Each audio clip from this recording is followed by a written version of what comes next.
नमस्कार बच्चों, आप लोगों को हमने पिछली क्लास में हिंदी की समास में कुछ सामान्य जानकारी दी थी। आज हम इनको अच्छे से फिर से रिपीट करेंगे और इनका एग्जाम्पल आज हम करवाएंगे सारे समासों का। तो हम चलते हैं टॉपिक की ओर।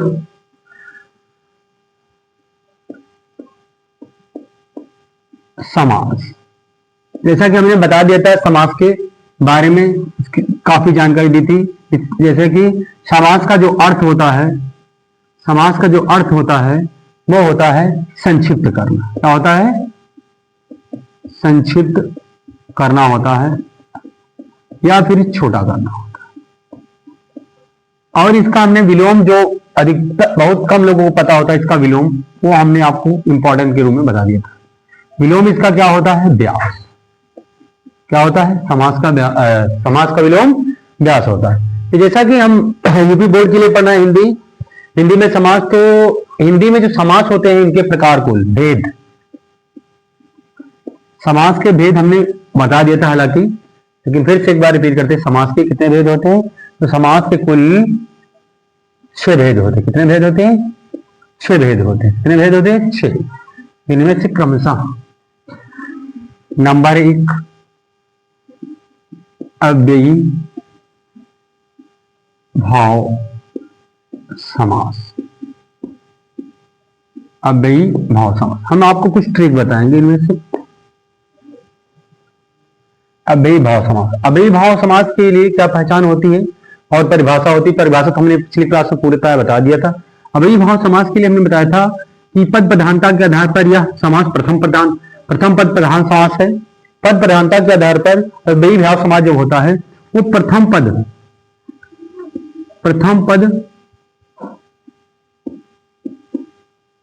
प्रधान समास है और तथा द्वितीय पद क्या होता है? संज्ञा होता है। द्वितीय पद क्या होता है? द्वितीय पद संज्ञा होता है। क्या होता है? संज्ञा होता है। तो यदि प्रथम पद प्रधान हो और क्या हो? प्रधान हो और अव्यय हो। क्या हो? प्रथम पद प्रधान हो और वह पद क्या हो? अव्यय हो। क्या हो? अव्यय हो। अव्यय मतलब क्या होते हैं? अविकारी शब्द। अविकारी मतलब जो लिंग वचन और कर्ता कारक के आधार पर परिवर्तित नहीं होते, उन्हें हम अविकारी शब्द होते हैं, और जो अविकारी शब्द होते हैं वही अव्यय शब्द होते हैं। इस तरीके से इसके बाद द्वितीय पद क्या होगा? संज्ञा होगा। तो इसकी पहचान हमने संक्षिप्त में बता दिया था कि क्या होगा। इसमें जो शब्द आते हैं इसके पहचानने के लिए से यथा, भर, प्रति, इस तरीके के शब्द आ जाते हैं। जैसे कि इसके लिए एग्जाम्पल अगर हम बताएं तो इसमें एग्जाम्पल हमने बताया था यथाशक्ति। क्या आ जाएगा? यथाशक्ति, यथाशक्ति। अगर इसका हम विग्रह करें तो शक्ति के अनुसार हो जाएगा यथाशक्ति, यथार्थ। या और हम कहें भर पेट भी कर सकते हैं, भर पेट भी कह सकते हैं। भर पेट यानी पेट भर के। या प्रत्येक लिख सकते हैं, जिसका हम हर एक विग्रह कर सकते हैं। तो इस तरीके के शब्द आते हैं। हालांकि ये आपके यूपी बोर्ड में क्लास 10 में नहीं है, इसलिए इस पर ज्यादा हम जिक्र नहीं करेंगे। लेकिन जो दूसरा समास आता है वो आता है आपका तत्पुरुष समास। क्या है? तत्पुरुष समास। तत्पुरुष समास, तत्पुरुष समास जो होगा, तत्पुरुष समास। तत्पुरुष समास ये भी आपके यूपी बोर्ड में नहीं है क्लास 10 में, लेकिन फिर भी हल्का फुल्का जानकारी इसमें हम आपको देंगे। इसमें क्या होगा? इसमें जो होगा आपका द्वितीय पद प्रधान होगा। क्या होगा? द्वितीय पद प्रधान होगा। द्वितीय क्या होगा? अव्ययी भाव समास में प्रथम पद प्रधान होगा, वह अव्यय होगा। और तत्पुरुष समास में क्या होगा? द्वितीय पद प्रधान होगा। द्वितीय पद अर्थात तत्पुरुष समास द्वितीय पद प्रधान समास है। द्वितीय पद प्रधान समास है। द्वितीय पद प्रधान समास है। और इनके सामासिक पदों के यानी इनके जो तत्पुरुष समास का जो समासिक पद होता है, उन समासिक पदों के बीच क्या होता है, अव्यय, सॉरी, कारकों का या विभक्ति का लोप होता है। इनके या इसके सामासिक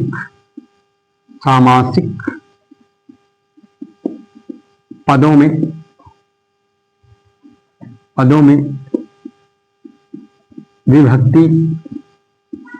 विभक्ति का लोप होता है।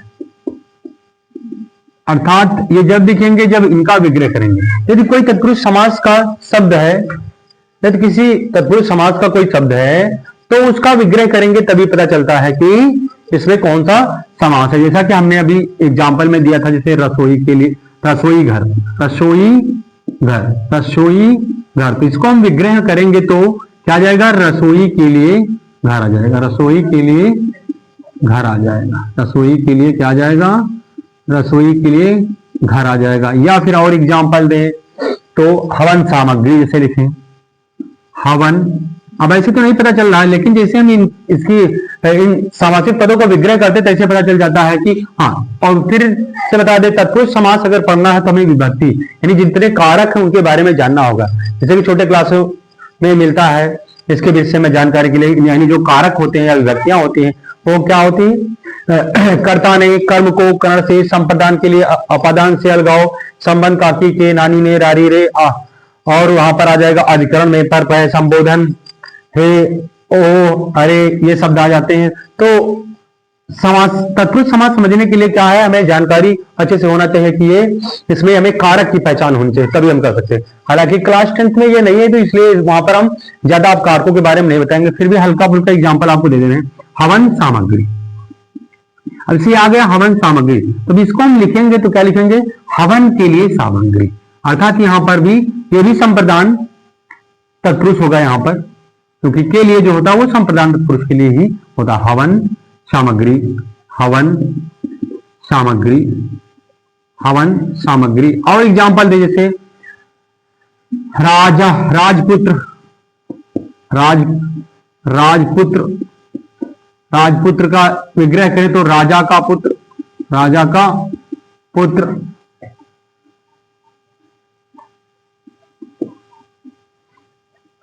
जैसे राजकुमार अगर चाहे तो लिख सकते हैं, राजकुमार, राजकुमार में राजा का कुमार, अर्थात जो राजा के लड़कियों को क्या राजकुमार बोला जाता है। यहां पर का अर्थात संबंध तत्पुरुष हो जाएगा, राजा का कुमार हो जाएगा। तो बस इसमें से तत्पुरुष में इतना ही रखें, क्योंकि इतना इसमें आपके जो क्लास 10 में तो है नहीं है, लेकिन अब जो बाकी समास हैं इन दोनों को छोड़कर, ये दोनों आपके सिलेबस में नहीं, इसलिए इन पर ज्यादा ध्यान नहीं देंगे। बाकी जो बचा आपका तीसरा आ जाएगा कर्मधारय, वेरी इंपॉर्टेंट समास, कर्मधारय समास, कर्मधारय समास जो होगा, कर्मधारय समास। अब कर्मधारय समास में क्या होगा, इसके पहचान के बारे में थोड़ा सा हम बताते हैं उनको।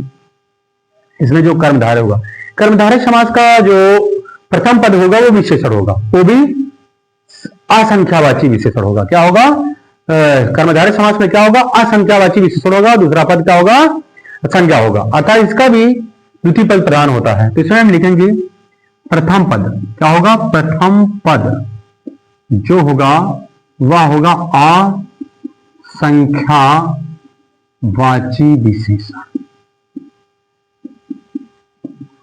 अर्थात संख्यावाची विशेषण नहीं होगा। और प्लस द्वितीय पद क्या होगा, द्वितीय पद जो होगा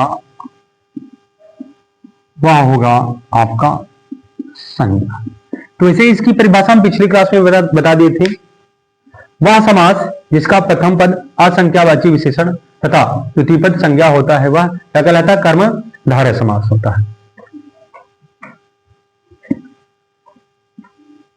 तो यहां पर यह भी बताया जाता है कि कौन सा समास है जिसमें क्या होता है, उत्तर पद प्रधान होता है, अर्थात द्वितीय पद प्रधान होता है। तो वैसे द्वितीय पद प्रधान तो दोनों होते हैं, लेकिन असंख्यावाची विशेषण इसकी मुख्य विशेषता हो जाएगी। तो इस तरीके से हमने क्या बता दिया आपको, कर्मधारय समास की। तो कर्मधारय समास के में भी जो शब्द आएंगे वो उसमें क्या होगा, प्रथम पद विशेषण होगा। फॉर एग्जाम्पल के लिए जैसे हम बता दें महाकवि, क्या आ जाएगा, महाकवि, अर्थात कवि तो है लेकिन महान है कवि जो, अर्थात जिसे महानता प्राप्त हो, कवियों में महान हो, महाकवि। महाकवि अर्थात इसका जो विग्रह करेंगे, महान है जो कवि, महान है जो कवि, इसका विग्रह हो जाएगा, महान है जो कवि। और लिख सकते हैं हम नीलांबर।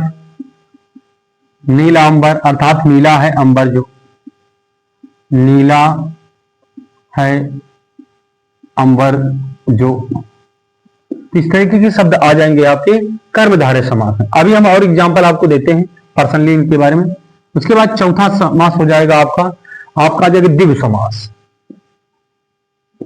द्विगु समास, द्विगु समास और कर्मधारय समास में सिमिलरिटी होती, लेकिन बस इतना है कि इसमें असंख्यावाची विशेषण होगा और द्विपद संज्ञा होगा। इसमें संख्यावाची विशेषण होगा। क्या होगा इसकी पहचान? संख्यावाची विशेषण। संख्यावाची विशेषण इसमें होगा। प्रथम पद क्या होगा? प्रथम पद जो होगा, प्रथम पद क्या होगा? संख्यावाची विशेषण प्लस द्वितीय पद जो होगा वो द्वितीय पद प्रधान होगा। अर्थात कर्मधारय समास और द्विगु समास दोनों द्वितीय पद क्या होते हैं? प्रधान होते हैं। द्वितीय पद संज्ञा व प्रधान, द्वितीय पद प्रधान समास है दोनों। द्वितीय पद प्रधान समास है, द्वितीय पद प्रधान समास दोनों हैं। तो यहां पर ये भी क्वेश्चन आ सकता है कौन कौन से समास द्वितीय पद प्रधान समास है। तो कर्मधारय और द्विगु समास दोनों क्या है? द्वितीय पद प्रधान होते हैं। बस फर्क इतना होता है कि जो कर्मधारय समास होगा वो उसका प्रथम पद असंख्यावाची विशेषण और द्विगु समास का क्या होगा? संख्यावाची विशेषण। इसमें जैसे एग्जाम्पल के लिए, उदाहरण के लिए हम बोले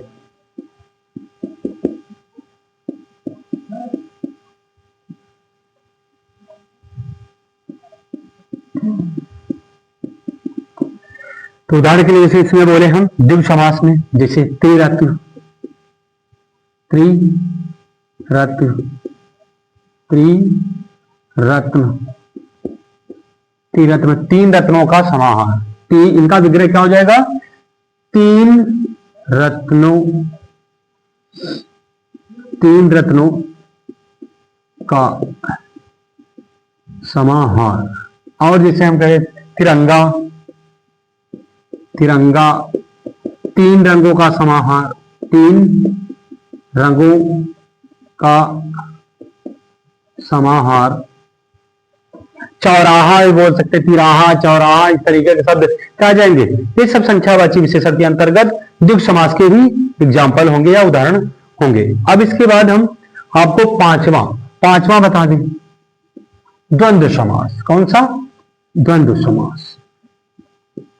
द्वंद्व, द्वंद्व समास क्या आ जाएगा? द्वंद्व समास। जो द्वंद्व समास आ जाएगा आपका, इसमें क्या होगा? दोनों पद प्रधान होंगे, प्रथम पद प्रधान, द्वितीय, यानी दोनों पद प्रधान होंगे। यानी कौन सा समास है जो दोनों पद प्रधान है? तो यहां पर उभय पद प्रधान बोल सकते हैं।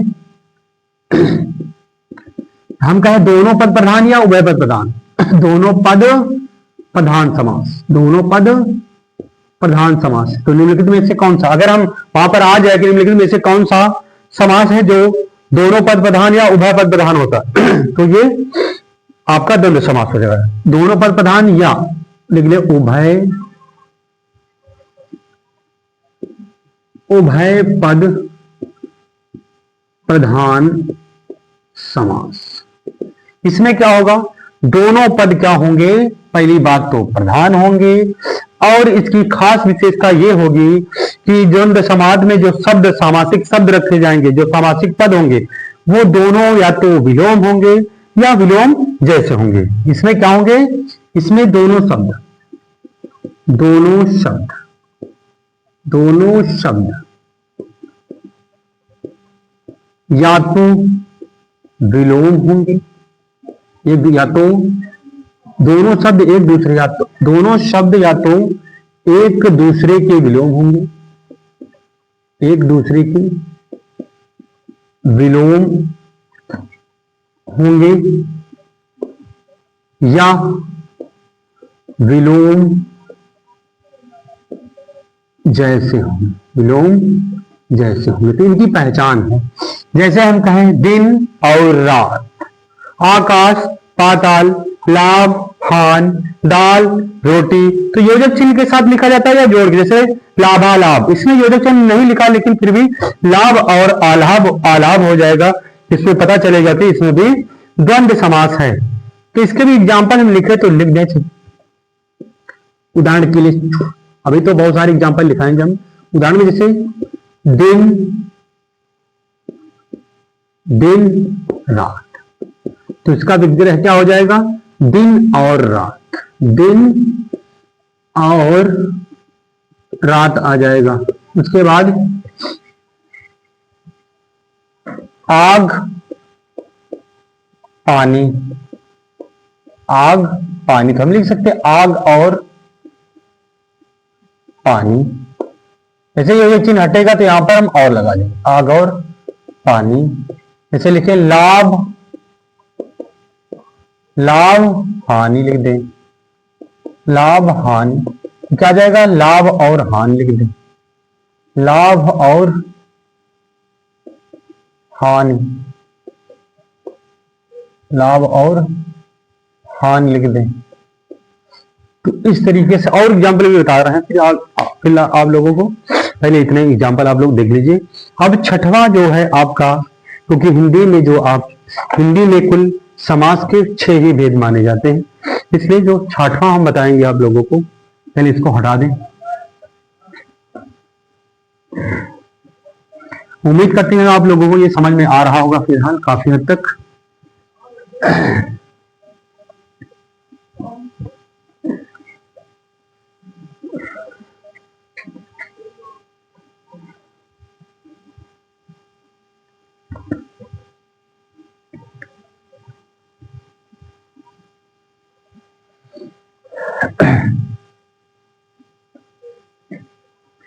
छठवां है आपका बहुब्रीहि समास, क्या हो जाएगा, छठवां है आपका बहुब्रीहि,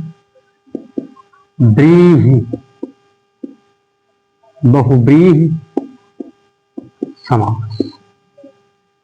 तो हमने बता दिया आपका प्रथम पद प्रधान, द्वितीय पद प्रधान, दोनों पद प्रधान, लेकिन ये जो बहुब्रीहि समास होगा इसमें ना तो, इस समास में ना तो प्रथम पद प्रधान होता है ना ही दूसरा पद प्रधान, अर्थात फिर कौन सा पद प्रधान होता है, तो इसका कह सकते हैं अन्य पद प्रधान होता है। क्या है ये, अन्य पद प्रधान है, अर्थात कोई तीसरे अर्थ की प्रधानता दी जाती है इस बहुब्रीहि समास में। तो इसमें लिखेंगे, इसमें दोनों ही पद, दोनों ही पद प्रधान नहीं होते, दोनों ही पद प्रधान नहीं होते, नहीं होते, अर्थात इसमें क्या होता है, अन्य पद की प्रधानता होती है, अन्य, या फिर हम कह सकते हैं संकेतक पद की, संकेतक पद की प्रधानता होती है। तो इसमें और सी एक ट्रिक कहें हम कि बहुब्रीहि समास के जो पद होंगे या बहुब्रीहि समास के जो सामासिक पद होंगे उनमें अधिकतर शब्द वही आते हैं जो पर्यायवाची शब्द। तो इसके अंतर्गत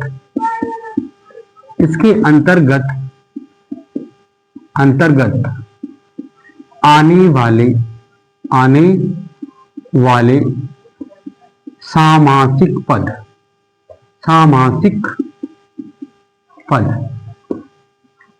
क्या होते हैं, पद पर्यायवाची होते हैं। क्या होते हैं, पर्यायवाची अर्थात समानार्थी होते हैं, पर्यायवाची शब्द होते हैं। जैसे एग्जाम्पल के लिखे, जैसे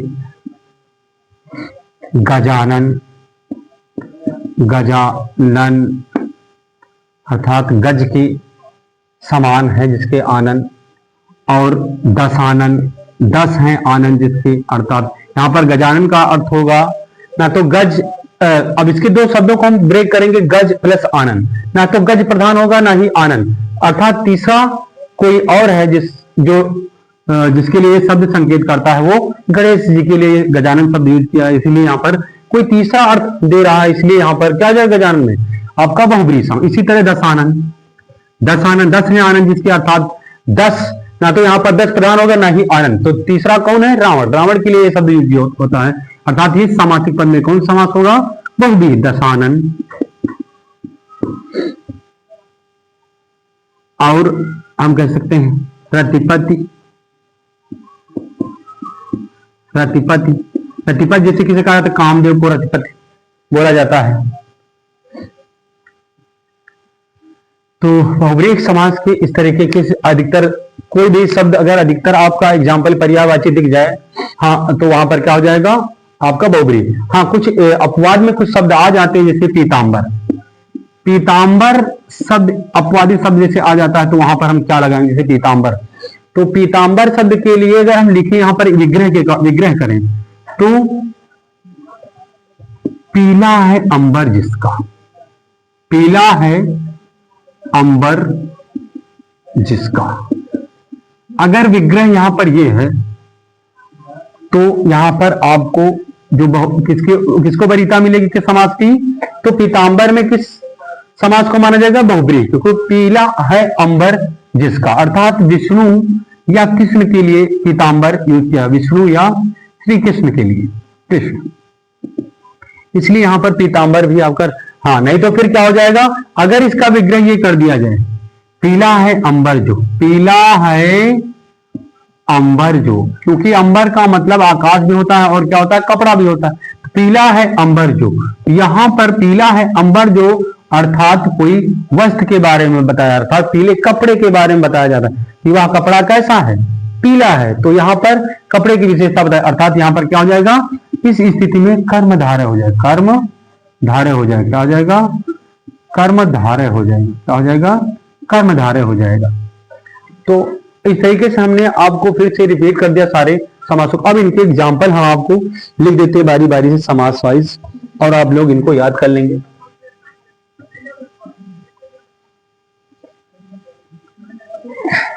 केवल 4 समासों के ही हमको एग्जाम्पल याद करना है, क्योंकि क्लास 10th में यही 4 समास है, केवल किनको छोड़कर, अव्ययीभाव समास और तत्पुरुष समास को छोड़कर बाकी आपका द्वंद्व समास, द्विगु समास, कर्मधारय समास और बहुब्रीहि समास के एग्जाम्पल लिखने। तो इसमें से पहला समास जो हम बताएंगे आपको वो है द्विगु समास। द्विगु समास के एग्जाम्पल,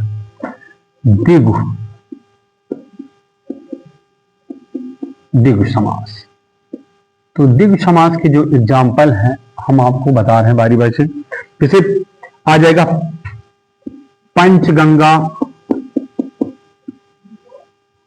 5 गंगाओं का समूह, 5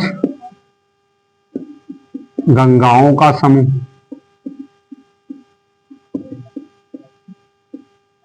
उसके बाद दूसरा है एक दंत, एक दंत। वैसे तो यहां पर ये भी एक एक्सेप्शन हो सकता है, क्योंकि एक दंत उनके लिए यूज होता है, क्या बोलते हैं उनको, गणेश जी के लिए, इसलिए अगर वहां पर बहुब्रीहि आ जाता तो बहुब्रीहि के लिए इसको वरीयता दी जाएगी। एक दंत अर्थात यहां पर लिख सकते एक दंत वाला, अर्थात कौन, श्री गणेश, एक दंत वाला। लेकिन अगर वहां पर बहुब्रीहि नहीं है या बहुब्रीहि नहीं है तो फिर वहां पर द्विगु हो जाएगा, और द्विगु नहीं है तो बहुब्रीहि हो जाएगा। अगर दोनों है ऑप्शन में, दोनों वाला ऑप्शन है तो हम द्विगु लगा देंगे। लेकिन अगर मान लो सिंगल ऑप्शन, एक द्विगु है एक बहुब्रीहि है, तो फिर हम बहुब्रीहि को वरीयता देंगे, एक दंत, अर्थात एक दंत वाला, एक दंत वाला यहां पर हो जाएगा। उसके बाद है आपका त्रिभुज, त्रिभुज अर्थात 3 भुजाओं का समूह, 3 भुजाओं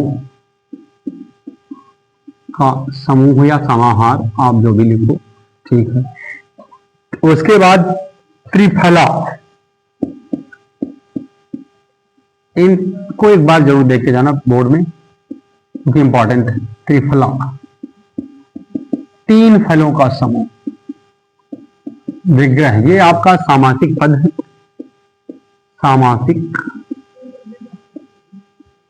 पद, और ये आपका विग्रह है। तो 3 फलों का समूह। उसके बाद आपका आ जाएगा तिरंगा, आ जाएगा तिरंगा, और सप्त सिंधु, सप्त सिंधु, सप्त सिंधु बाद नवरत्न, नवरत्न, और लास्ट में है एक और लिख ले, त्रिनेत्र, त्रिनेत्र। तो 3 रंगों का समूह, इसका विग्रह क्या हो जाएगा? 3 रंगों का समूह। फिर सप्त सिंधु, 7 सिंधुओं का समूह, 7 सिंधुओं, 7 सिंधुओं का समूह। उसके बाद नवरत्न, 9 रत्नों का समूह,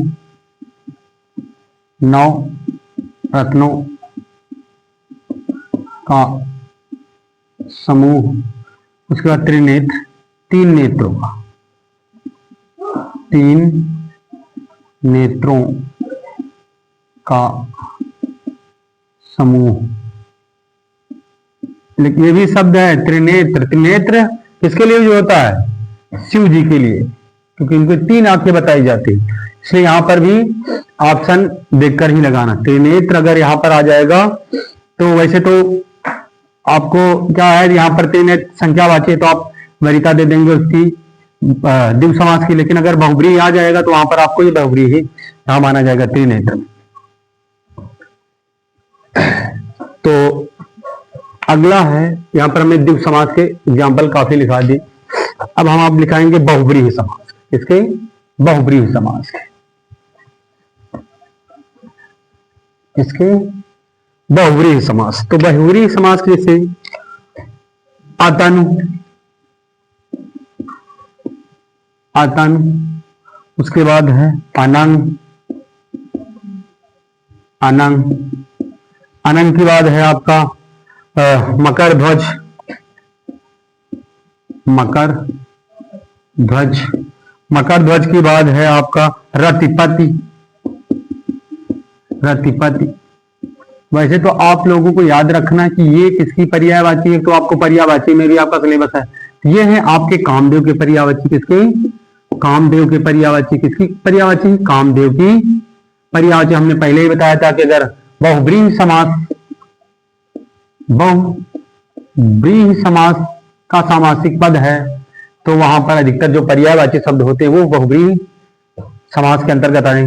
कामदेव की पर्यायवाची, पर्यायवाची। ये सबके सबका आतनु, तनु रहित है जो, तनु अर्थात शरीर रहित है जो, तनु रहित है जो, अर्थात को कामदेव, कामदेव। अनंग, अंग रहित है जो, अंग रहित है जो, ये भी अर्थात कौन? तीसरा कामदेव, कामदेव, कामदेव। यहां पर ये चीज आपको 2 जगह काम करेगी। एक तो आपका अगर पर्यायवाची में आ जाता है कामदेव पर्यायवाची, आतनु, अनंग, मकर ध्वज, रतिपति, ये सब उनकी पर्यायवाची हो जाएंगी। उसके बाद मकर, मकर है ध्वज जिसके, इसमें भी कामदेव को कहा गया है मकर ध्वज। रतिपति, रति का पति है जो, पति है जो, अर्थात कौन? क्योंकि इनकी पत्नी का नाम रति था तो इसीलिए रति का पति है जो, अर्थात कामदेव, देव यहां पर आ जाएगा। उसके बाद दूसरे शब्द हम लिखा दें आपको, जैसे चक्रपाणी। चक्रपाणी, चक्रपाण के बाद लंबोदर, ये तो बहुत प्रसिद्ध है, बहुत ज्यादा आता भी है। लंबोदर, लंबोदर के बाद मृग नयनी। मृग नयनी, नयनी, मृग नयनी के बाद समुद्र जा, ये भी आपका पर्यायवाची शब्द है। समुद्र जा, समुद्र जा के बाद आपका अनिकेत। अनिकेत तो खैर आपको लोगों को याद होगा कि अनिकेत का शाब्दिक अर्थ होता है जिसका कोई घर नहीं है, अर्थात बिना घर वाला। तो अनिकेत किसे कहा? शिव जी के लिए यूज होता है ये शब्द अनिकेत। और यहां पर आ जाएगा जैसे चंद्रचूड़, ये भी है जिनके चूड़ या सिर पर चंद्रमा है, चंद्रचूड़, इन्हें भी कहा चंद्रचूड़। चंद्रचूड़, चंद्रचूड़ के बाद आपका शाखा मृग। शाखा मृग, और एक चाहे तो लिख ली लोकपाल। लोकपाल, लोक का पालक है जो, अर्थात ईश्वर, लोकपाल। तो इस तरीके के शब्दों को हम, लंबा है उधर जिसका, मृग के समान नैनी आंख वाली। उसके बाद इस तरीके के शब्दों को हम एक बार जरूर देख लेंगे पेपर में जाते समय और इनको ठीक से याद कर लेंगे। तो इस तरीके के शब्दों में क्या होता है? आपका बहुब्रीहि समास होता है। उसके बाद हम द्वंद्व समास के एग्जाम्पल आपको लिखते हैं। द्वंद्व समास के,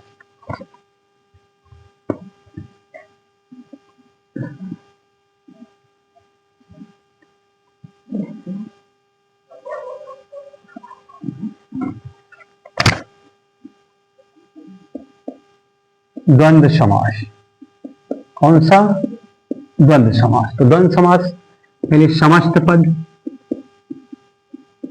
समस्त पद, उसके बाद विग्रह, विग्रह। तो समस्त द्वंद्व तो हमने बताया था कि इसमें अधिकतर जो द्वंद्व समास के सब सामासिक पद होते हैं वो दोनों दो शब्दों का युग्म होता है और दोनों पद क्या होते हैं? एक दूसरे के विलोम होते हैं या विलोम जैसे होते हैं। तो कोई जैसे खरी, खरी खोटी, खरी खोटी, खरी खोटी, खरी और खोटी, क्या लिखेंगे? खरी और खोटी, विग्रह हो जाएगा। उसके बाद हम लिखेंगे पाप पुण्य, पाप पुण्य। फिर उसके बाद लिखेंगे नर नारी, नर नारी, जल वायु, जल वायु, जल और थल। और लिखा दें जैसे उत्थान पतन, उत्थान पतन। उत्थान पतन के बाद आपका है भवानी शंकर, भवानी शंकर। उसके बाद राम कृष्ण, राम कृष्ण। जैसे यहां पर कुछ शब्द हैं तो जैसे खरी खोटी विलोम हो जाएगा, पाप पुण्य विलोम हो जाएगा, नारी नर विलोम हो जाएगा। लेकिन यहाँ पर कुछ जैसे आपका उत्थान पतन विलोम शब्द का जोड़ा हो जाए। लेकिन यहाँ भवानी शंकर रामकृष्ण इस तरीके के शब्द जो जोड़ दिए गए इनके साथ योजक चिन्ह के साथ लिख दिए गए। तो मैं सभी विलोम नहीं है, लेकिन विलोम जैसे दिखेंगे या विलोम शब्द होंगे तो हम वहां समझ जाएंगे क्या होगा, वहां पर द्वंद्व समास होगा। तो पाप और पुण्य हो जाएगा, नर नारी हो जाएगा, नर और नारी हो, जल और वायु हो जाएगा, जल और थल हो जाएगा, उत्थान और पतन, भवानी और शंकर, राम और कृष्ण। इस तरह के विग्रह हो जाएंगे इनके। तो विग्रह भी कर लेंगे आप लोग। इतने शब्द ही पर्याप्त आप लोगों फिलहाल, और देख लेना कुछ बहुत। और उसके बाद हम कर्मधारय, कौन से? कर्मधारय के कुछ शब्द बताएंगे।